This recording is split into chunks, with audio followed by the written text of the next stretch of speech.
Boa noite, procurador. Eu queria colocar um pouco o Supremo Tribunal Federal aqui na roda.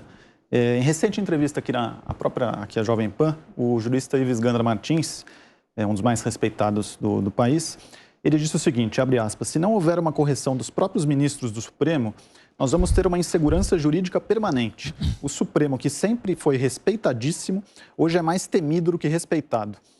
À luz do que a gente tem observado nas últimas semanas, nos últimos meses, inclusive com julgamentos no Supremo Tribunal Federal, nós tivemos recentemente na segunda turma da Corte a ministra Carmen Lúcia que mudou o voto no julgamento da suspeição do ex-juiz Sérgio Moro e outros episódios também. Eu queria perguntar para o senhor acha que o Supremo Tribunal Federal hoje ele é uma fonte de insegurança jurídica no país?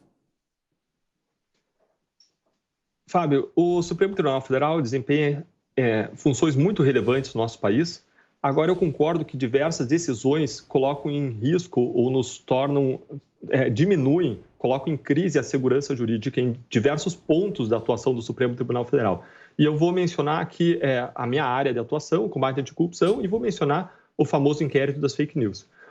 Em primeiro lugar, na área de combate à corrupção, por exemplo, no ano de 2019, o Supremo Tribunal Federal tomou uma decisão dizendo que casos de corrupção eleitoral deveriam ser remetidos para a Justiça Eleitoral, não poderiam mais ser julgados pela Justiça Federal. Esse é um entendimento que não existia no passado. Quando a Lava Jato se desenvolveu, o entendimento é de que existia a cisão. Caso a Justiça Federal ficava com a Justiça Federal e da Justiça Eleitoral ficava com a Justiça Eleitoral. Caixa 2, Justiça Eleitoral, corrupção, ainda que corrupção política, Justiça Federal. Existia uma cisão clara e a gente trabalhou de acordo com as regras do jogo. Só que aí o Supremo Tribunal Federal vem e dá uma decisão diferente, expressa um entendimento diferente, dizendo que tudo tinha que ir para a Justiça Eleitoral.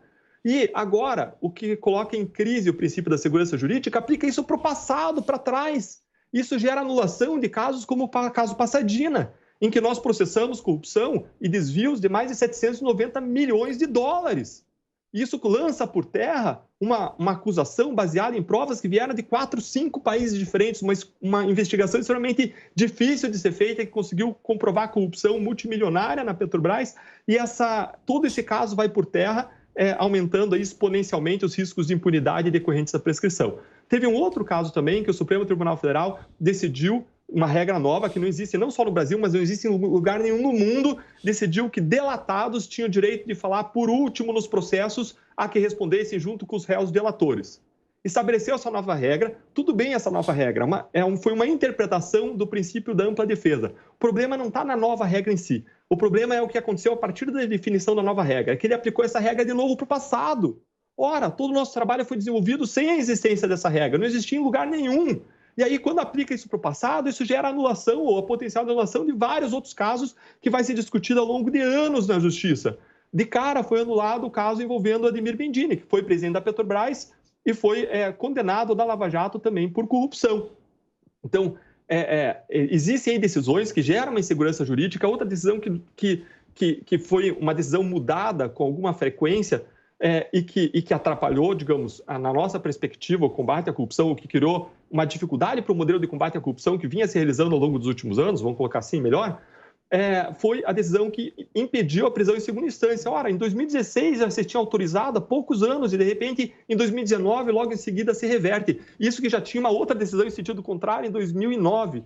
Então, a gente teve uma sucessão de decisões que vão mirando a moeda e chega um momento que o brasileiro não sabe como proceder. Nós não sabemos como proceder, porque agora nós podemos seguir as regras do jogo e daqui a 4, 5 anos se inventa uma nova regra, se aplica para trás e o nosso trabalho é anulado. Esse é um ponto que eu queria destacar.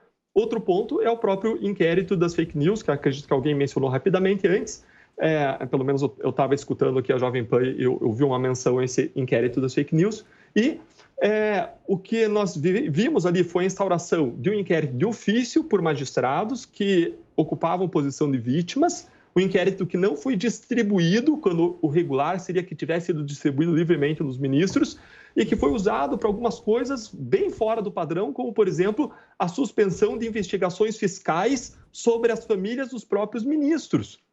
O que não pode. Depois vem um relatório à tona mostrando que aquela seleção das ações fiscais foi uma seleção que seguiu, no âmbito da Receita Federal, critérios objetivos. Ora, isso, a meu ver, é bastante equivocado. Isso coloca eles numa posição diferenciada em relação ao cidadão normal. Se eles quisessem discutir essas ações fiscais, eles tinham que recorrer ao judiciário a partir da primeira instância e correr ao judiciário. E nesse mesmo inquérito das fake news, nós vimos uma série de decisões que talvez, claro que é tudo em direito é discutível, mas que, a meu ver, elas estão cruzando a linha da imunidade parlamentar ou da liberdade de expressão, estão discutindo assuntos muito sensíveis e decisões de prisão ou de busca de prisão decretadas monocraticamente naquele inquérito em todos aqueles problemas. O inquérito, aliás, que o próprio Ministério Público Federal apresentou nesse inquérito um pedido de arquivamento, coisa em relação ao qual o próprio Supremo tem uma posição de que o Ministério Público Federal é soberano quando promove o arquivamento de um determinado inquérito. Ou seja, um inquérito bastante problemático e que gera também insegurança, porque, em princípio, não teria resguardado pela interpretação das normas que sempre se fez até hoje.